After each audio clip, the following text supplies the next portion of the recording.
Um homem ele pega um copo de água para beber. Então, no exato momento em que ele estava indo tomar a água, um homem o alerta e fala: "Cuidado, esta água é envenenada. Se você tomar esta água, você vai morrer."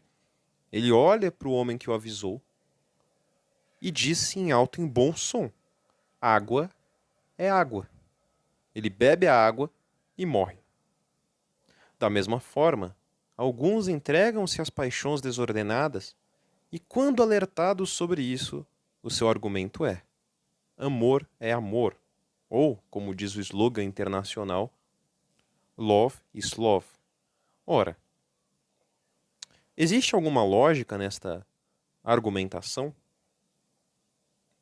A noção, a ideia e o propósito deste vídeo é justamente demonstrar um duplo caráter a respeito desta frase.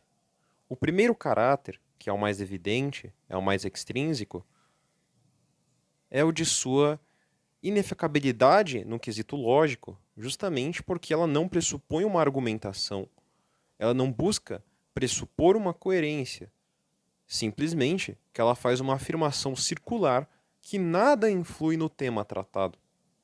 E outro aspecto, que é o aspecto intrínseco, que não está aparente, mas subconsciente, é a questão do atrofiamento da lógica e da substituição dela pelo próprio sentimento. Pois bem, quando se diz que o amor ele seria uma justificação para tudo aquilo que envolve o amor, precisamos nos lembrar que isto também incluiria, por exemplo, uma pessoa que ama de forma desordenada um cachorro e tem desejos ilícitos por este animal. Ora, o que é o amor? Se falamos aqui do ágape, isto é, o amor fraterno, este é um bom amor, sem dúvidas. Ele é um amor que, aplicado em toda e qualquer situação, até mesmo quando para amar um inimigo, ele é frutífero. Mas agora, quando falamos do Eros, por exemplo, este amor ele é realmente sempre bom? Será que ele é realmente sempre ordenado? Se assim fosse, não existiriam estupros.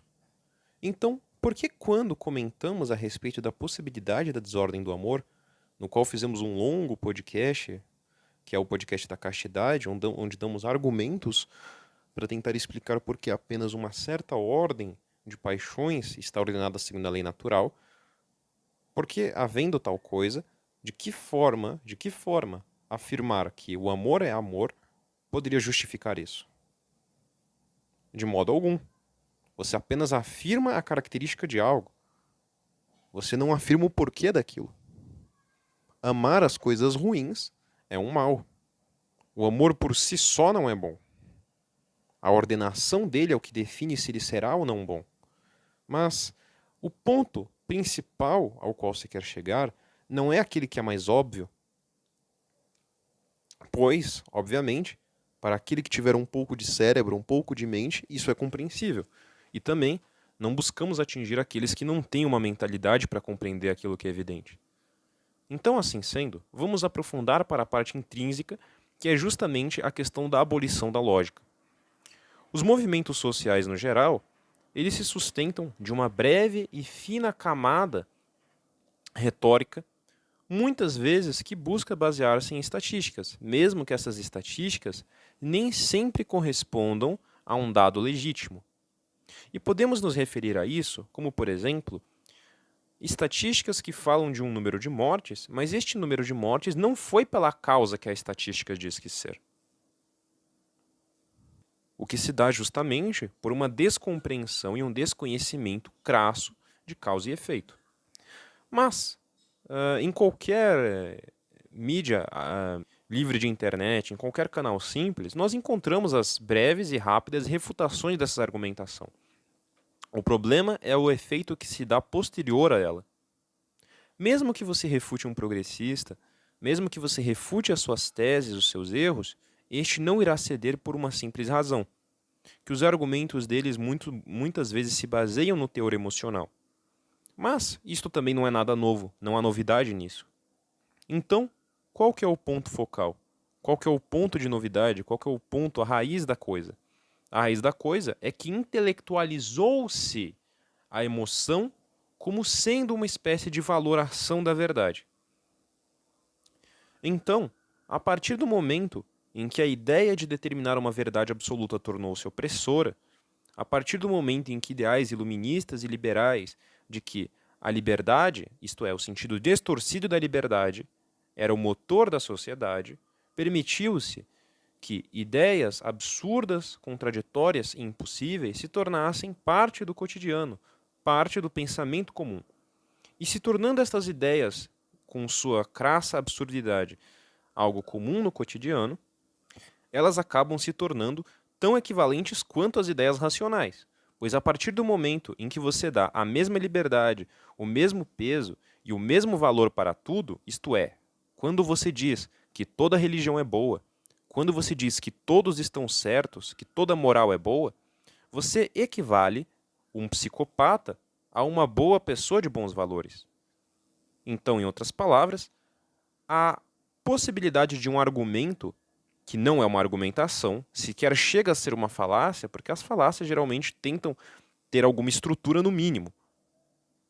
Então podemos chamar isso apenas de um berro, um devaneio, um latido, um comportamento animal que não precisa justificar, não precisa explicar. Porque a sua espada, a sua verdadeira argumentação, consiste em dizer: é o que eu quero, eu sou feliz assim. Pois afinal, se não existe mais a razão absoluta, se a verdade não pode mais ser determinada porque ela se tornou opressiva, tudo o que resta no lugar dela é a doxa, a simples opinião. A opinião foi levada no mesmo nível que o fato. E é por isso que não se sabe mais diferenciar fato de opinião. E muitas vezes, quando você cita fatos, eles julgam seus fatos como se fossem uma opinião. E quando eles opinam, eles julgam a opinião que eles acabaram de dar como se fosse um fato. Estando o fato equivalente à opinião, a única coisa que resta é o sentimento. O sentimento que ele sente por um. Você joga o fato para ele, você joga a opinião dele para ele, e o que vai determinar a ele qual dos dois ele vai escolher é o sentimento que o seu coração dará para aquela coisa. A OCDE, ela registrou que 67% dos estudantes de 15 anos do Brasil não conseguem diferenciar fatos de opiniões. A questão é que muitos não perdem isso. E quando eles chegam a compreender o que é um fato, a compreensão deles do que é um fato não se dá pela razão, mas sim pelo sentimento que ele sentiu no momento em que ele teve a compreensão do que seria um fato. Então, até mesmo as compreensões mais basilares se tornam apenas um mero sentimento, se tornam apenas um vestígio de uma emoção que ele vai guardar em sua mente e vai poder utilizá-la futuramente para fazer seus juízos arbitrários. E pela falta de meditação de seus próprios jargões, acabamos caindo nesta tragédia grosseira.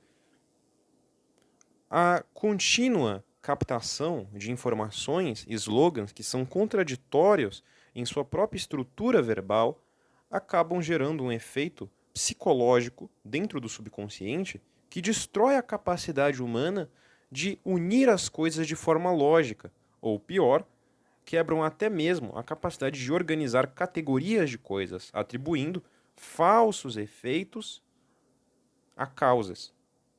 Um grande exemplo disso é se atribuir, por exemplo, toda morte que ocorre de uma mulher dentro do território nacional como ódio à mulher, sendo que os casos relatados de misoginia ou assassínio por misoginia são um número ínfimo comparado a todos os assassinatos no geral, e considerando que muitas vezes o assassinato de uma mulher matando outra também é considerado como um feminicídio dentro desta estatística.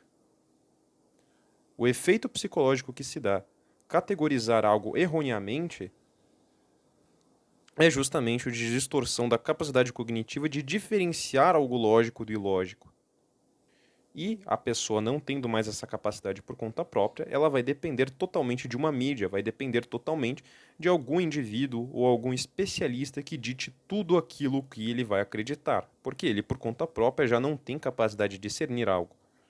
Outro exemplo que também podemos dar de uma falta de compreensão de causa e efeito são aqueles que atribuem, por exemplo, violência e outros problemas da sociedade justamente ao cristianismo, quando na verdade os valores cristãos vão completamente contra isto. Então, em outras palavras, é a falta do cristianismo que gera estes efeitos, os quais eles gostam de atribuir, por exemplo, aos conservadores ou aos tradicionalistas.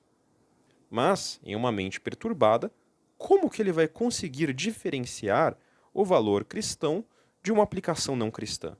Parece que é óbvia a diferença dos dois, mas para aquele que já teve a mente totalmente flagelada, não é uma tarefa tão fácil, pois afinal, ele precisa que primeiramente os especialistas ditem se isto é ou não verdade, ou que um verificador de fatos confirme para ele.